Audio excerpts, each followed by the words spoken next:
The next category is moving baits. So these are any baits that you throw out there and you just wind in. Nothing that you drag on the bottom and nothing that's on the surface. Middle, moving baits. And so I talked about a frog for topwater. If you watch my YouTube videos, you guys know I love the Chatterbait. It's an awesome lure for around here. It works across the country. Catch a lot of fish on it. So for the frog, I talked about leaving the legs long, leaving them short, and then changing to a popping frog. Those are 3 different variations. For the Chatterbait, I'm going to talk about 3 different variations. So what a Chatterbait is, it's basically a bass fishing jig with a skirt, and it's got this little metal blade on it. I'll pass this around. It's a little metal blade. You tie your line, you can actually see there's still some line left on it. And you just bring it through the water column just like this. And that blade goes side to side, and it makes a lot of vibration. It makes a lot of sound for the bass. One thing you can do is use a swim bait trailer. So this one that I'll pass around, it's a little swim bait on it. There's a couple different reasons why I like to use a swim bait. This is my go-to trailer. You always want to use a trailer with a Chatterbait. It bulks up the presentation, and it just adds added action. With that tail paddling, it just adds vibration, it adds movement. It looks like a fish that's swimming in the water. When I would use a swim bait trailer, it's when I want a bigger presentation. So I've got another one in here with a bigger swim bait, something like that. Now that's something you'd probably throw for northern pike. It's pretty big, but I've caught plenty of bass on something like this. So it's just a big presentation. So the crappie or the bluegill that are in your lake are big for the most part. You've seen them swimming around. That's what the bass are eating. They're big. That's when you want to go with the swim bait. It just bulks up the presentation. The other thing with the swim bait is it adds weight to it, so you can cast it a lot farther. So if you're having trouble casting a Chatterbait without a trailer, you can add a swim bait because it'll make it heavier. I'm trying to think of some other things besides these. One other thing would be dirty water. So you're fishing a swim bait, like I said, that tail kicks, it makes more commotion. So if you're fishing in dirty water, you want something that makes a lot of commotion because the bass does not feed off of sight when it's muddy water. They fish off of their lateral line.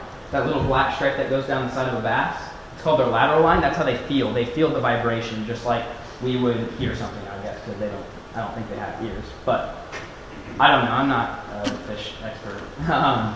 But yeah, so anytime you're fishing dirty water, swim bait, slower retrieve. It has a lot more resistance in the water the bigger your lure, so you can't reel it quite as fast. It's gonna take that much longer to go through the water column. So if the fish don't really seem very active that day, they're kind of lethargic, you might want to go with the swim bait.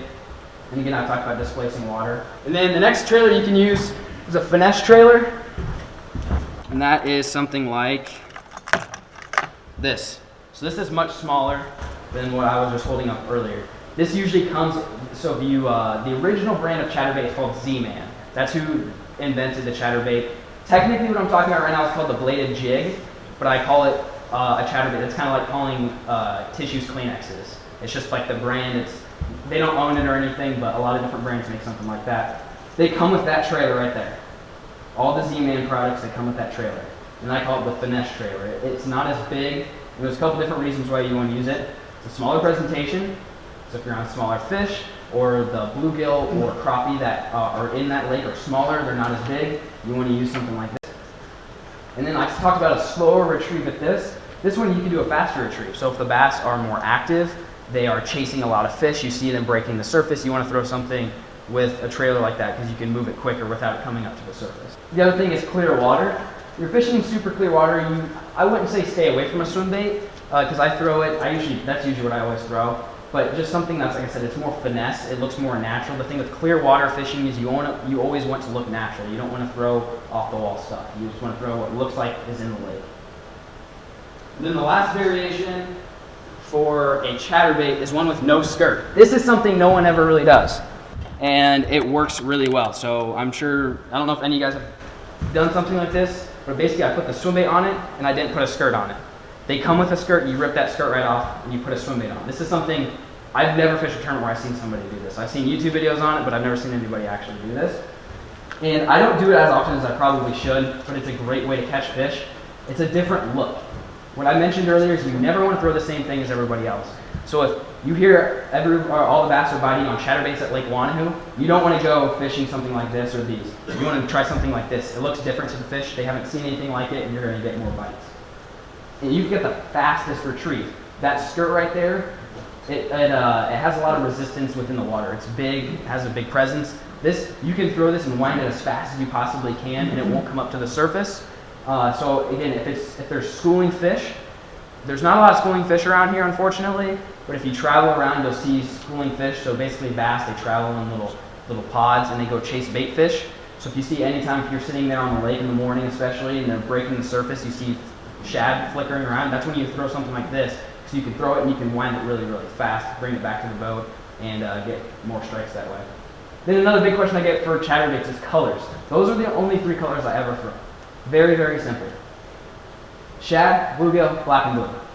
Shad pattern, that's anytime I'm fishing a lake that I think has crappie, shad, alewife, any type of just white-based shad, forage, I guess. And then chartreuse, that's another thing to try. Especially if you guys like catching northern pike. If you go to Wandhu and want to catch northern pike, throw something that colored. That usually does really well.